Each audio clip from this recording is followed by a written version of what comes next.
ये तो हम सभी जानते हैं कि भगवान से जुड़ी कोई भी चीज अगर टूट जाती है या फिर खंडित हो जाती है तो उसे पूजा के लायक नहीं माना जाता है, बल्कि उसे नदी में प्रवाहित कर दिया जाता है। लेकिन क्या आपने कभी सुना है कि एक ऐसी भी जगह है जहां पर भगवान शिव के टूटे हुए त्रिशूल की पूजा की जाती है? जी हाँ, ये जगह है सुध महादेव मंदिर, जो जम्मू से लगभग 120 किलोमीटर दूर पटनी टॉप के पास स्थित है। इस मंदिर की खास बात यह है कि यहाँ एक विशाल त्रिशूल के 3 टुकड़े गड़े हुए हैं। और हाँ, पौराणिक मान्यताओं के अनुसार ये त्रिशूल खुद भगवान शिव के हैं।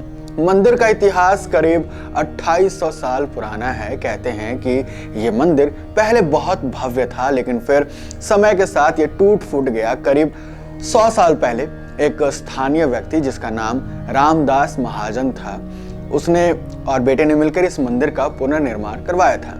इस मंदिर में एक प्राचीन शिवलिंग, नंदी और शिव परिवार की मूर्तियां भी हैं। अब बात करते हैं इस मंदिर की उस खास घटना की जिसने इसे और भी रहस्यमय बना दिया। पुराणों के अनुसार माता पार्वती की जन्मभूमि मानतलाई थी और यहाँ वो अक्सर पूजा करने आती थी। एक दिन जब वो पूजा कर रही थी, उनके पीछे पीछे एक राक्षस भी आ गया था। उसका नाम था सुद्धांत। सुद्धांत भी भगवान शिव का भक्त था और पूजा करने आया था। माता पार्वती ने जब अपनी पूजा खत्म की और उन्होंने जैसे ही अपनी आंखें खोली तो अचानक से उसके सामने वो राक्षस खड़ा था। ये देखकर माता की चीख निकल गई थी और वो जो चीख थी भगवान शिव के कानों तक पहुंच गई। शिव जी समाधि में बैठे थे। उन्हें लगा कि माता पार्वती जो है वो किसी मुसीबत में है, तो उन्होंने बिना कुछ सोचे अपना त्रिशूल जो है वो फेंक दिया। त्रिशूल सीधे सुद्धांत के हृदय में लग गया और वो राक्षस वहीं ढेर हो गया।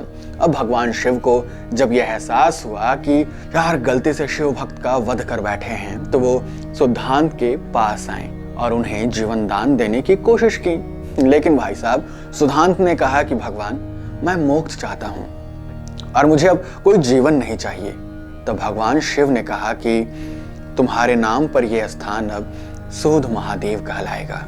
फिर भगवान शिव ने उस त्रिशूल को 3 टुकड़ों में तोड़ा। उन टुकड़ों को वहीं गाड़ दिया जो आज भी मंदिर में हले हुए हैं। इसके अलावा मंदिर परिसर में एक जगह ऐसा है जहां कहा जाता है कि सुद्धांत की अस्थियां रखी हुई है। कुछ लोग इसे देखकर कहते हैं कि राक्षस की अस्थियां हैं, जबकि कुछ लोग इसे भगवान शिव के आशीर्वाद का प्रतीक मानते हैं। हाँ, मंदिर के पास एक बावड़ी है जिसे पाप नाशनी बाउल कहते हैं।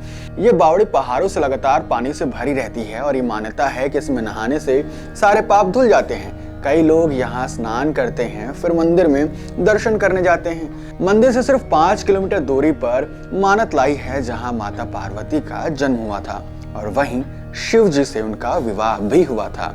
वहाँ माता पार्वती का एक मंदिर और गौरी कुंड भी है जो हर साल सावन मास की पूर्णिमा पर यहाँ पर एक खास बड़ा सा भव्य सा मेला लगता है, जिसमें दूर दूर से लोग आते हैं और सूद महादेव के दर्शन करते हैं। जब भी आप यहाँ दर्शन करने जाएंगे आपको ऐसा लगेगा कि आप समय के साथ कहीं खो गए हैं, आप इतिहास में चले गए हैं। तो बताइए, आप इस जगह की यात्रा करने के लिए कब जा रहे हैं?